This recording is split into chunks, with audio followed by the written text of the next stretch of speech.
Ya, pergerakan kembali terhambat di zona 1738 dan areal terendah bahkan di sore atau bahkan di malam hari tidak kembali muncul 1723. Ya, ini menandakan suatu hal pergerakan yang memang terjebak dalam posisi sideways, resisten dan juga area support yang sangat-sangat kuat, sama-sama memiliki kecenderungan untuk ditembus, bahkan sekalinya ditembus kemungkinan potensinya akan berkelanjutan.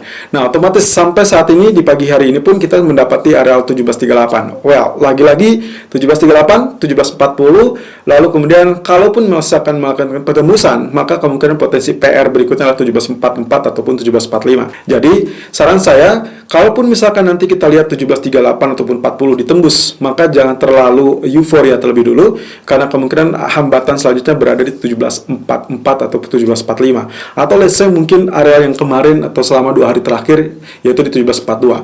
Nah, kemudian area terendah sendiri, 1723, 1725, saya rasa itu akan menjadi umpan yang sangat baik, terutama untuk Anda yang menginginkan area buy on it. Tapi kali ini, kalau dilihat dari pola pergerakan, saya rasa itulah zona yang akan menjadi teritori menentukan. In case terjadi penurunan, lalu kemudian area tersebut tembus, maka ekspektasi saya adalah kemungkinan 1717 atau 1719 sebagai area support terdekat. Well, of course, zona berikutnya akan menjadi areal yang sangat wajar, yaitu 1708. Nah, untuk hari ini, kalau kita lihat dari beberapa aspek ekonomi ataupun data ekonomi kalender, yang saya dapati adalah yang paling sangat tinggi, itu kemungkinan potensi dari GDP, yang diperkirakan unchanged kurang lebih di 4,1%, dan ini adalah GDP final kuartal 4 final yang akan sangat menentukan. Jika melihat dari rilis sebelum-sebelumnya, memang kita melihat adanya progres ekonomi yang sangat baik, tapi juga beberapa sektor menunjukkan areal yang kurang baik. Dan itu ditandai dengan durable goods order yang kemarin atau tadi malam sempat dirilis, yang ternyata berada di bawah ekspektasi, bahkan jauh di bawah periode sebelumnya. Nah, ini berarti mengisyaratkan apa? Hal yang pernah disampaikan oleh Powell maupun pejabat dari official Fed. Tentunya mereka meyakinkan bahwa beberapa indikasi pemulihan ekonomi belum berlaku di beberapa sektor lainnya. Jadi akan sangat dibutuhkan kesabaran terkait dengan harapan kenaikan suku bunga. Nah, ini juga sebetulnya kalau kita lihat dari pergerakan 2 hari terakhir, saya mencatat dengan Treasury yield yang sudah cenderung mereda saat Powell maupun Janet Yellen memberikan testimoni di depan Kongres. Nah, yang menjadi permasalahan adalah apa yang dinantikan oleh pasar sesungguhnya, karena sampai saat ini kita belum mendapatkan pola kelanjutan kenaikan atau bahkan penurunan yang lebih dalam. Nah, ini berarti akan tetap kita saksikan sampai at least di akhir pekan ini, di hari Jumat, atau bahkan mungkin di akhir atau di penghujung bulan Maret. Ingat bahwasanya di setiap bulan Maret selalu terjadi penurunan yang sangat-sangat besar dengan gold, tapi juga itu adalah indikasi yang sangat bagus karena Anda mendapatkan peluang untuk melakukan buy on dip atau bahkan beli di harga yang paling murah. Tapi untuk kondisi saat ini, apakah itu bisa terjadi apa tidak?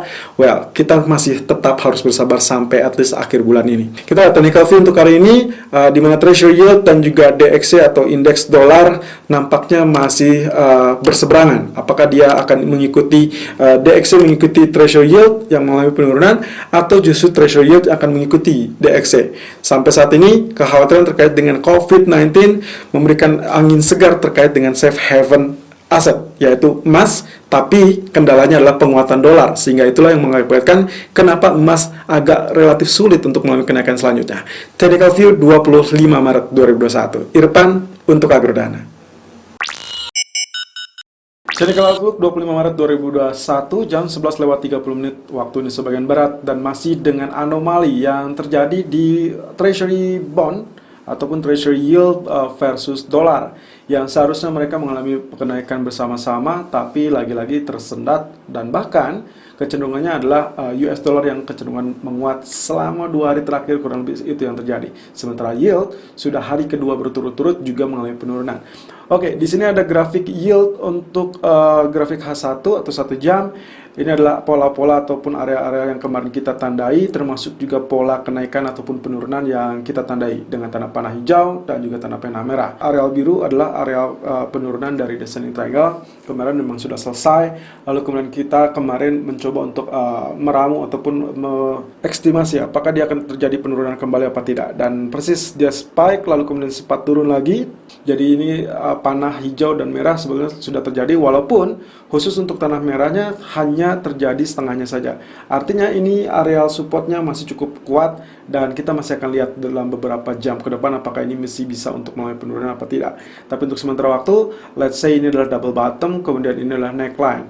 Jadi kalau misalkan dia naik kembali, katakanlah melebihi areal arsir atau bahkan melebihi areal neckline, maka kita ekspektasinya adalah mengalami kenaikan, mungkin saja kembali ke dalam zona ini.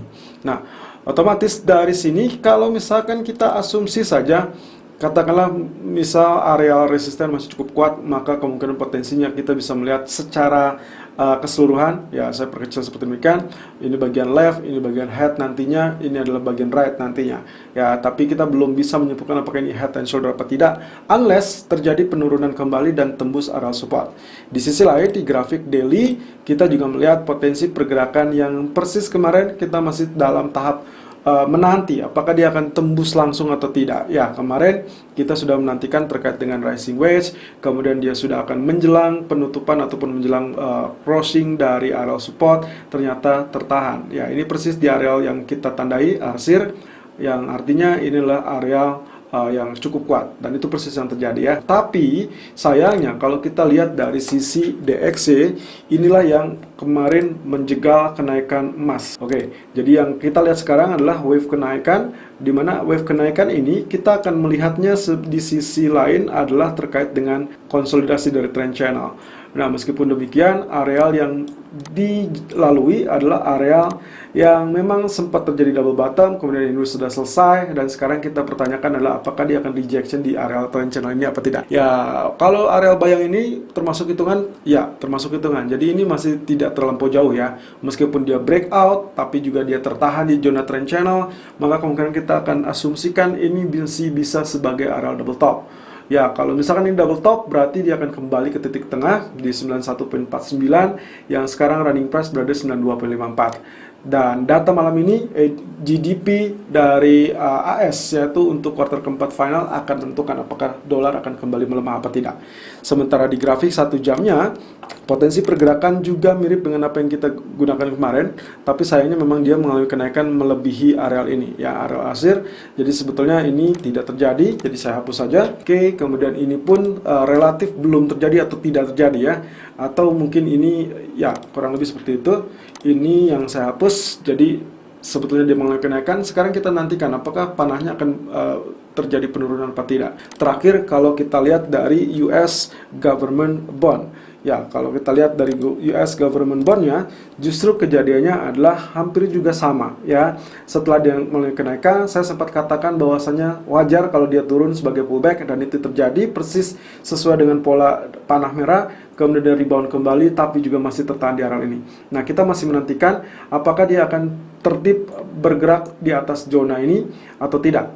Apalagi kemarin kita sempat berpikir ada kemungkinan tendensinya dia menjadi areal inverse head and shoulder. Ini bagian left, ini bagian head, ini bagian right shoulder. Dan pola ini menunjukkan pola tersebut masih bisa mengalami kenaikan. So, kita akan nantikan panah hijau ini akan terwujud apa tidak. Sementara di grafik daily, kecenderungan untuk mengalami rebound juga ditandai dengan kenaikan dari pola yang kita sebut sebagai falling wedge, dan itu sudah tembus, kemudian dia terjegal di area resisten. Nah, kita masih tunggu ya, apakah ini akan dilanjutkan apa tidak, karena pola candle yang tercipta kemarin akhirnya ditutup dengan doji candle. Ya, ini masih spinning top, jadi masih 50-50, dia bisa tembus atau dia bisa kembali mengalami penurunan. Technical view 25 Maret 2021, gold di jam 11:38 waktu Indonesia bagian barat, high 1738.90 dan low 1731.70 dan running price 1735.10. Wow, pergerakannya masih tetap terukur, dan kita masih menantikan apakah 1738, 1740 ini bisa tembus apa tidak. Ingat beberapa catatan dan juga note yang sempat saya sampaikan di 2 hari terakhir ya, pola pergerakannya akan relatif sama dan kita masih terjebak dalam pola sideways. Meskipun sempat turun 1723, tapi nyatanya dia tidak sanggup untuk muncul kembali. Bahkan di pertengahan malam, kalau Anda catat, itu hanya sempat mengalami penurunan sampai zona 1727 ya, kemudian langsung dia mengalami rebound, bahkan area tertinggi 1738, kemudian ditutup di 1734. Nah, sekarang kalau kita perhatikan dari pola candlestick saja, 2 candle berturut-turut ya, yang berdekatan, saling berdekatan, apa yang dibentuk? Oke, ceritanya ini adalah bearish candle dengan penutupan di zona 17.26.70 dan areal terendah 17.24.50. Sementara kemarin areal terendah adalah 17.23.60 dan ditutup 17.34.50. Apakah ini kita sebut dengan bullish harami? Sepertinya bisa termasuk kategori tersebut, atau bisa saja ini adalah kategori pitching line. Ya, kalau ini kategori pitching line, berarti otomatis ini atau hari ini kecenderungannya akan terjadi bullish candle. Well, of course, ini semua tidak menjadi jaminan karena kembali lagi dengan faktor psikologis market yang sampai saat ini masih menduga-duga apa yang akan dilakukan oleh Fed dalam kebijakan selanjutnya. Sampai saat ini belum ada terkait dengan SLR atau apapun yang ditenggarai terkait dengan pasar obligasi atau treasury. Oke, kemudian area 1744 itu adalah PR utama. Jadi setelah 38 ataupun 40 jangan terlalu gembira dulu karena areal tembok berikutnya adalah 1744. Unless semua itu bisa di cover atau bisa dilewati, maka kita akan lihat zona 1755 kembali. Itu yang tercipta di tanggal ini candlesticknya kurang lebih 18 Maret ya. Lalu kemudian 1763 terbuka kembali. Kemudian kalau kita lihat potensi penurunan bagaimana? Bisa saja terjadi sampai 1724. Saya rasa cukup wajar kalau misalkan ini tergelincir kembali ya. Dan di grafik keempat ada satu hal yang saya rubah.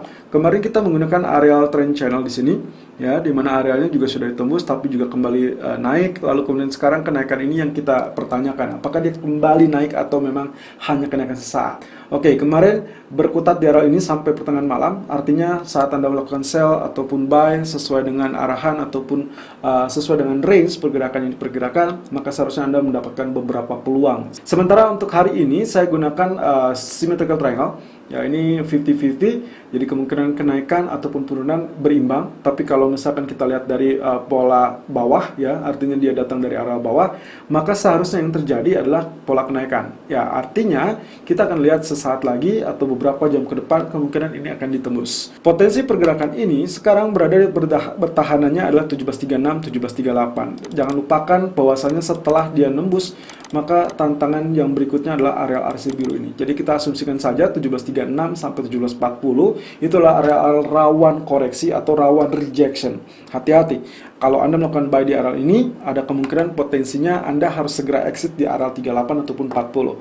Tapi kalau Anda menantikan areal di, bisa saja Anda mendapatkan tenaga baru. Sayangnya pagi ini dia hanya tertahan di 1731.70. Sementara area yang kita nantikan berada di 1731.00 atau 1729. Tapi tidak apa-apa. Selama area tersebut dekat dengan area support, maka kemungkinan potensi itu akan sangat baik untuk menjadi pilihan Anda. Kemudian strategi selanjutnya kalau kita lihat dari sini, maksud dari grafik yang sempat kami share pagi tadi adalah begitu dia tembus, ada kemungkinan dua potensi ya. Begitu dia naik, katakanlah ini area arus birunya berhasil dilampaui, berarti kita akan menghadapi pola kenaikan di 1752. Hati-hati di 1752 ini apakah nantinya dia akan break atau justru akan kembali rejection. Nah, kalau rejection maka kemungkinan dia akan kembali ke zona 1728 of course. Tapi kalau misalkan dia berhasil tembus, wow, berarti kita sudah keluar dari fase tekanan. Setidaknya untuk tahap pertama. Tahap selanjutnya, well, semua bergantung dari sentimen pasar. Kemudian kepilihan kedua atau kemungkinan yang bisa terjadi kalau misalkan dari sisi penurunan, katakanlah ini tidak ditembus, maka dia hati-hati akan terjadi penurunan sampai 1724. Dan di 1724 ini ada dua kemungkinan pula. Apakah nantinya dia rebound, spike, ya, artinya langsung tembus dua resisten berikutnya atau yang berdekatan sampai teritori tembok ini, atau dia langsung mengalami penurunan. Kalau mengalami penurunan, bagaimana? Penurunan kembali itu akan tercapai di 1712 atau bahkan yang terdekat 1717 atau 1719. Tapi ekspektasi saya adalah sebetulnya adalah dip terlebih dulu, maksimum sampai 1724 baru dia akan langsung terpantau. Tapi untuk saat ini strategi pagi tadi masih tetap kita gunakan 1729 ataupun 1731 sebagai area buy. Target pertama adalah 1736.50 dan target kedua adalah 1742.20. Stop loss 1723.00 dan dengan catatan saat dia tembus zona 1744 maka more powerful untuk kenaikan kemungkinan akan terhambat di zona 1750 atau 1752. Selalu gunakan stop loss dan risk management sesuai dengan liquidity dan strategi trading Anda. Irfan untuk Agrodana.